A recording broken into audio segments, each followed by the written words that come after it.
Knowledge about the Holocaust. Hitler के Germany में जो महाध्वंस हो रहा था उसकी जानकारी आखिर दुनिया को कैसे मिली, इस टॉपिक में आज हम आपको इसी के बारे में बता रहे हैं कि सारी दुनिया को ये कब और कैसे पता लगा कि हिटलर के उस जर्मनी में किस तरह से महाध्वंस हो रहे थे, जनता पर किस तरह से जुल्म ढाए जा रहे थे, यहूदी, जिप्सी, ब्लैक्स, कम्युनिस्ट, डेमोक्रेट्स, उनके साथ किस तरह से अत्याचार हो रहे थे।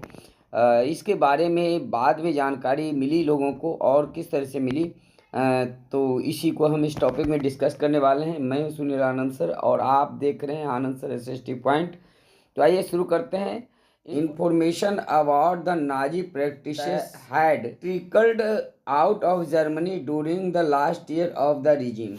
जो सूचना थी वह जर्मनी के जब युद्ध समाप्त होने वाले थे, लास्ट ईयर था, तब से ही छन छन करके आने शुरू हो गए थे। But it was only after the war ended the and Germany was defeated that the world came to realise the horror of what had happened. लेकिन जब युद्ध समाप्त हुआ तभी सारी दुनिया अच्छी तरह से इस बात को जान सकी कि आखिर वहाँ किस तरह से भयानक घटनाओं को अंजाम दिया जा रहा था। एक तरफ तो जर्मनी अपनी हार के कारण जो दुर्दशा को झेल रहा था, दूसरी तरफ जो ज्यूज थे वो ये चाहते थे कि उनके साथ जो एट्रोसिटी हो रहा था, जिस तरह से वो सफ़र कर रहे थे, उसके बारे में दुनिया को पता लगे। जो नाजी किलिंग ऑपरेशन चल रहा था, जिसको महाध्वंस या होलोकास्ट कहा जाता है, उसके बारे में सारे दुनिया को पता चले, ये चाहते थे जो यहूदी थे। As a height of ghetto, inhabitants said to another that he wanted to outlive the war just for half an hour। Ghettos में रहने वाले एक व्यक्ति का कहना था, कुछ लोगों का कहना था कि वो सिर्फ युद्ध समाप्त होने के बाद आधा घंटा और जीना चाहते हैं।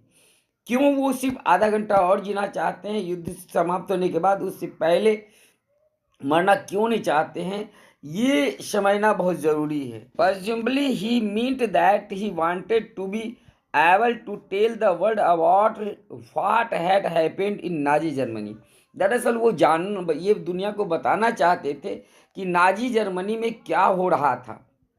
इसी बात को बताने के लिए वो चाहते थे कि युद्ध समाप्त होने के बाद वो कुछ समय तक कम से कम जरूर जिएं, ताकि दुनिया को पता चले कि उनके साथ किस तरह से एट्रोसिटी हो रही थी, किस तरह से वो सफ़र कर रहे थे, किस तरह से लोगों को मारा जा रहा था। This indomitable spirit to bear witness and to preserve the documents can be seen in many ghettos and camps. inhabitants who wrote diaries, kept notebooks and created archives. इस बात के कुछ सबूत वहाँ पर पाए गए डॉक्यूमेंट से मिलते हैं जो घेटोज और ऐसे कैंप्स में रखे गए थे, जिनमें उनके द्वारा लिखी गई डायरियाँ, नोटबुक, और जो उन्होंने एक अभिलेख के रूप में अभिलेखागार में रखे थे, उनसे हमको जानकारी मिलती है कि किस तरह हिटलर के जर्मनी में इन यहूदियों, जिप्सियों, ब्लैक्स, डेमोक्रेट्स, कम्युनिस्ट सबके साथ जो एट्रोसिटी हुई थी, वो उसकी दास्तां वो बताना चाहते थे ये यहूदी लोग।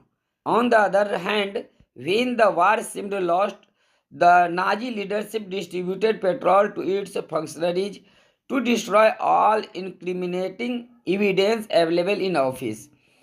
दूसरी ओर जो नाजी लीडरशिप था वह लोगों के बीच में, यानी अपने लोगों के बीच में पेट्रोल बांटना शुरू कर दिए थे, ताकि वे ऐसे सभी सबूतों को मिटा सकें ऑफिस से।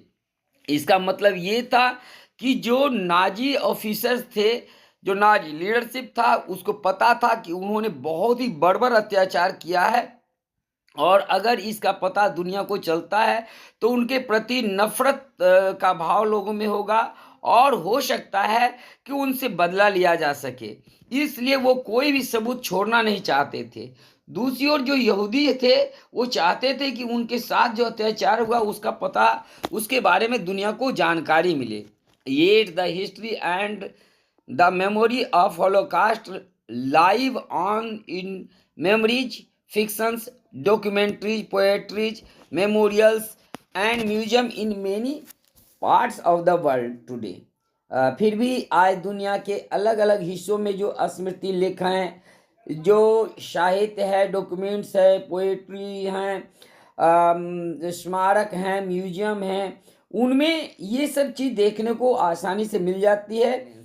ये उन लोगों को श्रद्धांजलि है जिन्होंने इसको झेला, इस भयंकर हिंसा का शिकार हुए, और उन लोगों के लिए एक बहुत ही परेशान करने वाला बात होगा जिन्होंने इस तरह के काम में सहयोग किया। और वार्निंग उन लोगों के लिए भी है जिन लोगों ने चुपचाप इन स्थितियों को देखते रहे। यहाँ एक बोट का चित्र दिया हुआ है। Denmark secretly rescued their Jews from Germany. This is one of the boats used for the purpose. ये जो बोट है इसका प्रयोग डेनमार्क की सरकार के द्वारा किया गया था ताकि वो अपने देश के यहूदियों को वहाँ से निकाल सके। ये देखिए, एक ये दूध का केन है।